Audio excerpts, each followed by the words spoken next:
Today, we're looking at Krishna's Sunburst. Hi, I'm Adam, and I'm an ink guy. I get inks, test them, and share the results with you. Now, Krishna's Sunburst is an orangey red kind of ink. To make sure I have a range of experience with this ink, I do the writing samples. I put the ink into a different pen for a day. I then put it into a Fountain Pen Revolution's Himalaya with their flex nib to take my notes for this video. Now, before we go to the writing samples, let's look at the sciencey bits. Up first is the chromatography. And I agree with Vita that I've learned a lot by doing multiple chromatographies. The one on the left is done the way it's supposed to be done. I put a line of ink down and immediately put it into water for 10 to 15 seconds. And we see this very light grayish area at the bottom. It pushes up into yellow, mostly yellow, the whole way through. And then we start to see some kind of light browns in there mixed in a little bit. It's really very surprising on the colors we get from what we're seeing in the chromatography compared to what we will see in the writing. The one on the right, I let dry for 10 minutes before I dunk it into water. Now that kind of grayish line across the bottom looks a little bit darker. We still see a ton of yellow and a little bit of kind of an orangey brown color. So while it looked more brown in the first chromatography, I think it's looking a little orangey brown in the second. Resistance tests are done to see how this ink can be expected to perform on the page, and more importantly, how hard it might be to clean from your pen. Now, I let the smear dry for 3 days before testing it. Looking at the highlighter, it handles itself incredibly well. Really well. That extra fine is still an extra fine. There's no blowout, there's no blurriness. It's very safe to use in a note-taking situation. Water is removing all of the dark tones but still leaving a lot of yellow, which means it's leaving a lot of the ink. When we looked at the chromatography, this ink is mostly yellow and it's still there with the water. Now, pen flush after 30 seconds is still leaving all that yellow, all of it. There's enough yellow there that I'm not seeing the dots of the Rhodia dot pad come through. This ink has more resistance to it than I would have initially thought. 1/3 bleach solution, which I did use to get this out of my pen. I put it in immediately. It entirely took it out of the pen, just like it obliterated it off the page. I then washed my pen with water to make sure I didn't rust any of the metal parts. For the inks I've tested, I have found an average viscosity of 2.5, with the realm of normal being from 2.1 to 2.9. Krishna's Sunburst has a viscosity of 1.54, making this a very wet ink. Now, it needed to be a wet ink because there's so much yellow in it. Now, you need to put enough ink down to get color that you can comfortably read. To find my average dry times, I use my writing samples done with the extra fine and medium nib on Clairefontaine, Tomoe River, and Rhodia paper. For the inks I've tested, I have found an average dry time of 17 seconds, with the realm of normal being from 13 to 21 seconds. Krishna's Sunburst has an average dry time of 7 seconds, making this a very fast drying ink. Now, let's look at the writing samples. I bought this ink in bottle form, and the only reason I got this ink was because I was ordering a butt ton of inks from them.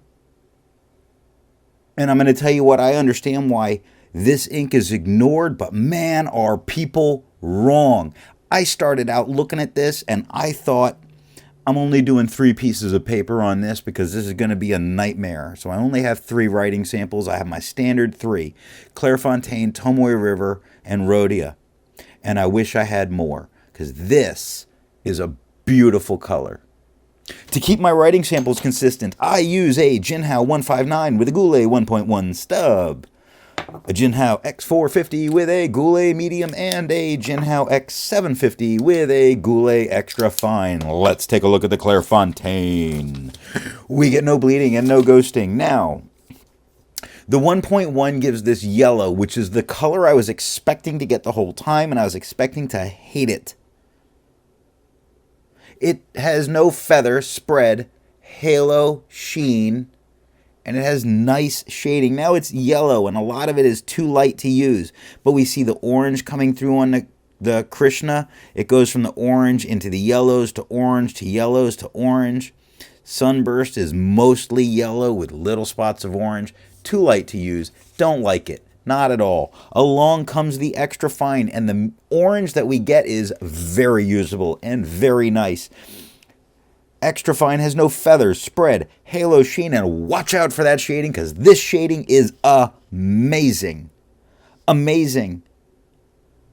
Amazing. Can I say it again? Amazing. This shades far better than Apache Sunset because I can't. Look at what it's doing. Light, dark, light.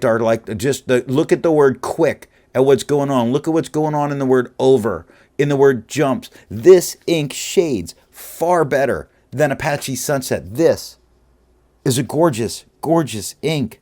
4 seconds to dry. Oh my goodness. Now the medium gets darker than the extra fine.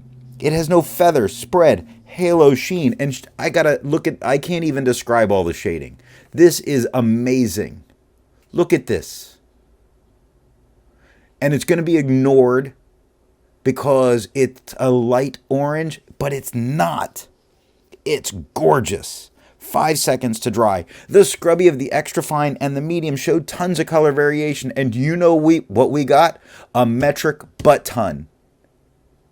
Look it up. A metric butt ton of color variation in the writing samples. Now the smear test, you can't recover this if you smeared while you were writing. Tomoe River, no bleeding, no real ghosting. The 1.1 unfortunately comes through as yellow. It has no feather, spread, halo, sheen, no shading. The extra fine is a darker tone and it becomes a light orange. The extra fine has no feather, spread, halo, sheen, no shading, 8 seconds to dry, but the shade doesn't tend to come through on Tomoe River. The medium, it becomes a darker orange with no feather, spread, haloing all over it. Now it's got halo, no sheen, and no shade, 11 seconds to dry. The scrubby of the extra fine and the medium show us no color variation, but the medium shows us the halo. And the smear test, without a doubt, you could not recover it. Rhodia. No bleeding, no ghosting. The 1.1, it's yellow. It has no feather, spread, halo, sheen. It has spots of shade, like it starts working its way from yellow into orange on the word Krishna. Okay. The extra fine becomes a light orange. It has no feather, spread, halo, sheen. It has very nice shading that's going on where it gets darker and it gets the darker orange, like the K in quick, the H in the. Beautiful. Lazy goes from an orange to a yellow to an orange to a yellow to an orange. Now this is not showing it as nice. I'm going to show you another writing sample after where I took my notes. 6 seconds to dry. Medium, wonderful, absolutely wonderful. It shows what it can do. It was not showing it here. It's showing it here. The medium is that nice darker orange. It has no feather, spread, halo, sheen, wonderful shading throughout all of the writing sample. I'm going to say wonderful shading because I'm going to move to where I need to be. 8 seconds to dry. The scrubby of both show us some color variation, and we get some color variation. The smear test, we could not recover it if you smeared. But here's the thing. This is where I'm taking my notes, right? And I'm using the Fountain Pen Revolution Himalaya. It's a flexi nib. I just don't want to, I'm going to hear everybody tell it's not a true flex, whatever. It's what I got.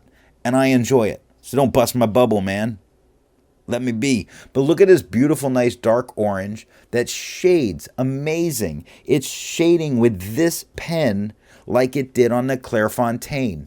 And oh my God. When I did that writing samples the first time, I was with the 1.1s. I went straight through. I was like, I'm not going to be able to do it. I did the mediums. I was like, oh my God, wait a second. It gets a little bit better. I went to the extra fines. I went to the mediums and I said, oh my goodness, look at this. I come back to this ink 3 months later and I'm taking my notes on what I have. And I said, this is an amazing ink that nobody's going to pay attention to. I said to myself, ink guy, you might have to make an ink review channel just to show this one. It could all be over after this one. My job here is done. That is all that I have for the writing sample. Instead of finding inks that look like Krishna's Sunburst, I would prefer to find an ink that complements its color on the page. Now I needed something that worked with the browns that we get and the yellows. I wanted a nice green, like Robert Oster's Peppermint. Before I give my opinion on this ink, I would ask, if you've enjoyed this video, give it a thumbs up. And if it's your first time here, I would invite you to subscribe. So what do I think of Krishna's Sunburst?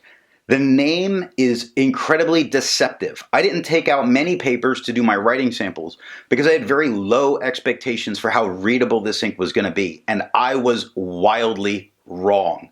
It goes down dark enough to be able to completely read comfortably without any kind of problem. It has beautiful shading. This is an ink that by name people are going to avoid it because they're going to feel like it's just not going to be usable on the paper. And we're wrong in that. It's gorgeous. It's easy to read. This is an amazing ink that is worth going out of your way to at least try a sample of. Thanks for watching.